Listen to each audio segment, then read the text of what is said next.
इस वीडियो को mainly 4 parts में डिवाइड करेंगे। सबसे पहले हम जानेंगे हेल्थ इंश्योरेंस लेने के सबसे मेजर बेनिफिट्स क्या होते हैं। इसके बाद हम इनकी कुछ फीचर्स के बारे में जानेंगे, क्या चीजें इंक्लूडेड होती हैं, क्या चीजें एक्सक्लूडेड होती हैं और आपको किन चीजों पर सबसे ज्यादा ध्यान देना चाहिए। इसके अलावा हम ये भी जानेंगे कि आप अपनी और अपनी फैमिली के लिए एक प्रॉपर इंश्योरेंस का कवर कितना होना चाहिए, ये कैसे डिसाइड करें। एंड में हम ऐसी कुछ मिस्टेक्स के बारे में बात करेंगे जो आपको हेल्थ इंश्योरेंस लेते वक्त हर हालत में अवॉइड करनी है। सबसे पहले हम इसके बेनिफिट्स के बारे में बात करते हैं। तो एक अच्छे हेल्थ इंश्योरेंस का सबसे बड़ा बेनिफिट यही होता है कि ये आपकी सेविंग्स का सबसे बड़ा प्रोटेक्टर होता है। बिकॉज आज इंडिया में मेडिकल इन्फ्लेशन 10% से भी ज्यादा का है। मेडिसिन से लेके हर छोटी बड़ी सर्जरी काफी ज्यादा एक्सपेंसिव होती जा रही है और ऐसे में आपकी फैमिली में एक हेल्थ इशू आपकी लाइफ भर की सेविंग्स को बर्बाद कर सकता है। इसीलिए एक सही हेल्थ इंश्योरेंस का होना काफी जरूरी है। इसके अलावा कई सारी पॉलिसीज में आपको कैशलेस ट्रीटमेंट मिलता है, जिनके केस में उनका खुद का नेटवर्क ऑफ हॉस्पिटल्स होता है जिसमें आपको एक कैशलेस सर्विस मिलती है। और अगर आप एक यंग एज में एक अच्छी पॉलिसी ले लेते हो तो उधर आपका प्रीमियम भी काफी कम हो जाता है।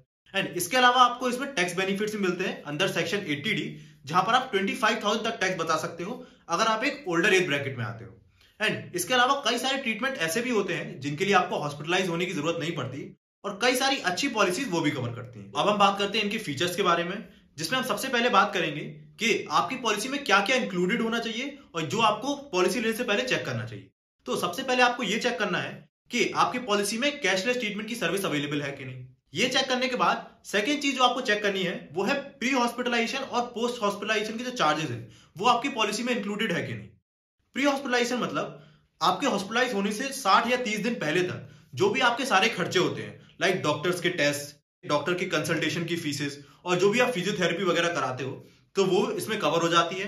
एंड पोस्ट हॉस्पिटलाइजेशन में जो आपके हॉस्पिटल से डिस्चार्ज होने के 60 से 180 दिन तक सारे चार्जेस होते हैं वो भी इसमें कवर हो जाते हैं। इसके अलावा आपको ये चेक करना है कि आपकी हेल्थ इंश्योरेंस पॉलिसी में डे केयर प्रोसीजर अवेलेबल है कि नहीं। बिकॉज आज के टाइम कई सारी सर्जरीज ऐसी हो गई हैं जिसके लिए आपको हॉस्पिटलाइज होने की जरूरत नहीं पड़ती। तो सेम डे अगर आपकी सर्जरी होती है तो वो सारी चीजें डे केयर में आ जाती हैं और हमें इसको ये इंक्लूडेड है कि नहीं ये चेक करना बहुत जरूरी है।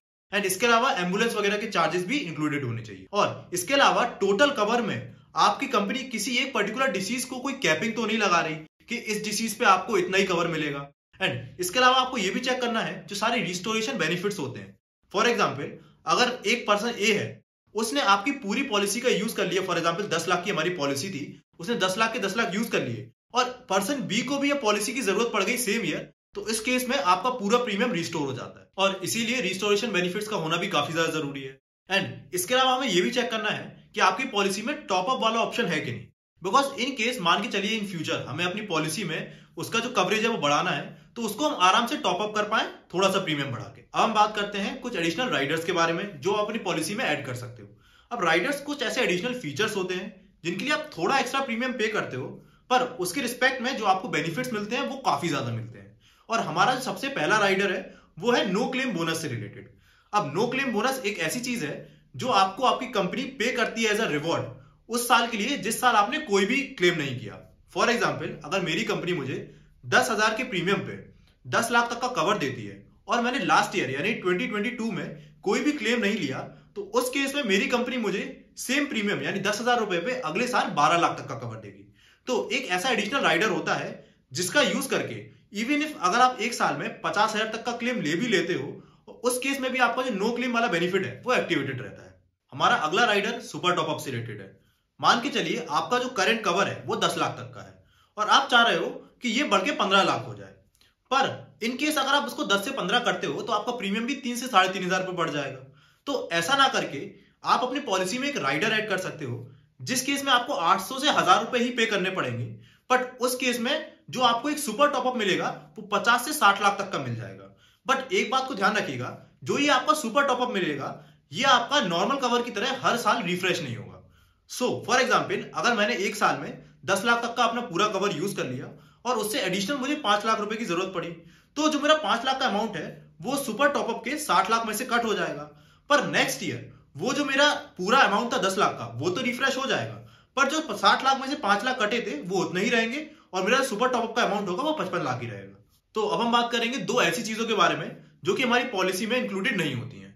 सबसे पहली चीज जो इंक्लूडेड नहीं होती है वो है प्री एग्जिस्टिंग कंडीशन की ट्रीटमेंट। फॉर एग्जाम्पल, अगर आपके पास कोई प्री एग्जिस्टिंग कंडीशन है, फॉर एग्जाम्पल डायबिटीज और बीपी, तो इसका कवर कंपनी लगभग 3 साल के बाद ही देती है। और सेकंड चीज जो इंक्लूडेड नहीं होती है वो होती है सुसाइड अटेम्प्ट। तो मान के चलिए अगर कोई पर्सन सुसाइड करता है तो उस केस में अगर वो बचता है तो उसके ट्रीटमेंट के लिए आपको क्लेम नहीं मिलेगा। अब हम बात करते हैं कुछ ऐसे कॉमन क्वेश्चंस के ऊपर जो हेल्थ इंश्योरेंस बाय करते वक्त लोगों के दिमाग में आते हैं, जिसमें सबसे पहला और सबसे कॉमन क्वेश्चन ये होता है कि कितने तक का कवर उनकी और उनकी फैमिली के लिए सफिशिएंट होगा। तो ये चीज काफी सारी चीजों पर डिपेंड करती है।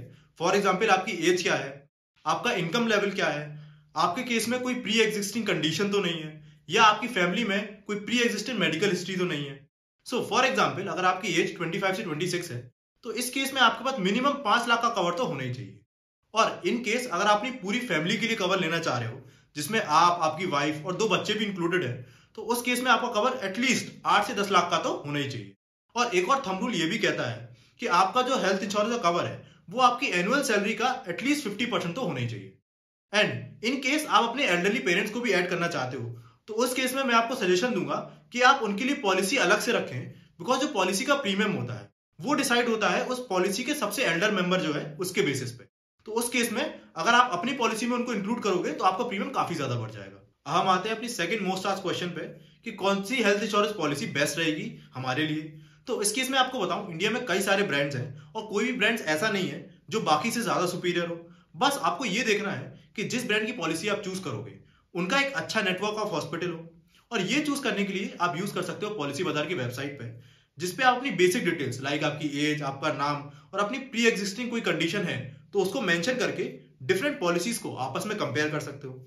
अब पॉलिसी बाजार ही क्यों, तो चिंता मत करिए, इसका मुझे कोई भी पैसा नहीं मिल रहा, ये मैं आपको अपने पर्सनल एक्सपीरियंस से बता रहा हूं। तो जो इनका जो पूरा प्रोसेस होता है for selecting a best health insurance ये काफी अच्छा होता है और जो ये आपको ऑनलाइन असिस्टेंस देते हैं वो काफी जेन्युइन लगा मुझे। और इनके केस में जो हमें सबसे बड़ा फियर होता है कि इन केस अगर हम क्लेम के लिए जाएं तो हमें क्लेम मिलेगा कि नहीं, कि हमें जो प्रोसेस है उसमें कोई दिक्कत ना हो, तो उस केस में पॉलिसी बाजार का जो एक एजेंट है वो खुद आपके पास आके सारे प्रोसेस को आपके लिए स्मूथ बना देता है और आपको उसके लिए कोई भी एफर्ट नहीं करना पड़ता। हम आते हैं अपनी वीडियो के सबसे इंपॉर्टेंट पॉइंट पे कि ऐसी कौन सी मिस्टेक्स है जो हमें पॉलिसी बाय करते वक्त हर हालत में अवॉइड करनी है। पर उससे पहले मैं आपको रिक्वेस्ट करूंगा कि अगर आपको वीडियो अभी तक पसंद आई हो तो प्लीज वीडियो को लाइक कर दीजिए और चैनल को सब्सक्राइब करके उस बेल आइकन पे क्लिक कर दीजिए, ये हमें ग्रो करने में काफी हेल्प करेगा। So thank you for this. अब हम आते हैं अपनी मिस्टेक्स पे।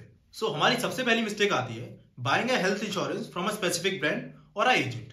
बिकॉज कई सारे केसेस में अगर आप किसी स्पेसिफिक कंपनी के एजेंट को अपने घर पे बुलाओगे तो उस केस में आपके पास कंपेयर करने की अपॉर्चुनिटी नहीं है जिसमें आपको मैक्सिमम बेनिफिट का पता चल पाए।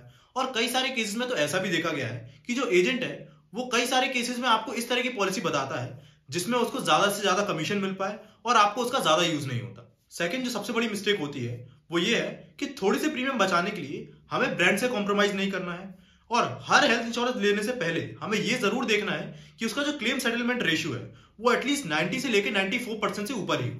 थर्ड जो मोस्ट कॉमन मिस्टेक है जिसकी वजह से हजारों लोगों के क्लेम्स हर साल रिजेक्ट होते हैं वो ये है कि आप पॉलिसी लेते वक्त जो आपका एजेंट आपसे सवाल पूछता है आपकी प्री एग्जिस्टिंग कंडीशन के रिगार्डिंग या आपकी लाइफस्टाइल के रिगार्डिंग, लाइक आप ड्रिंक करते हो कि नहीं या स्मोक करते हो कि नहीं, तो उस केस में आपको कुछ भी नहीं छुपाना है, बिकॉज यही सबसे बड़ा रीजन होता है कई सारे लोगों की पॉलिसी रिजेक्ट होने के पीछे। एंड इसके अलावा आपको अपनी पॉलिसी में एक चीज जरूर चेक करनी है कि आपकी पॉलिसी में जो रूम का रेंट है उस पर कोई कैपिंग तो नहीं है कि आप इतने तक का रूम ही अपने पेशेंट के अलॉट कर सकते हो, तो ये जरूर चेक कर लीजिएगा। सो अपार्ट फ्रॉम दिस, अगर आपको ये जानना है कि इस कोविड क्राइसिस के चलते ऐसी कौन सी मार्केट में अपॉर्चुनिटी है जिनमें इन्वेस्ट करके आप फ्यूचर में काफी अच्छे रिटर्न्स कमा सकते हो, तो उसके लिए आप स्क्रीन पे दी हुई वीडियो को क्लिक कर सकते हो। तब तक के लिए मिलते हैं अपने नेक्स्ट वीडियो में। Bye bye.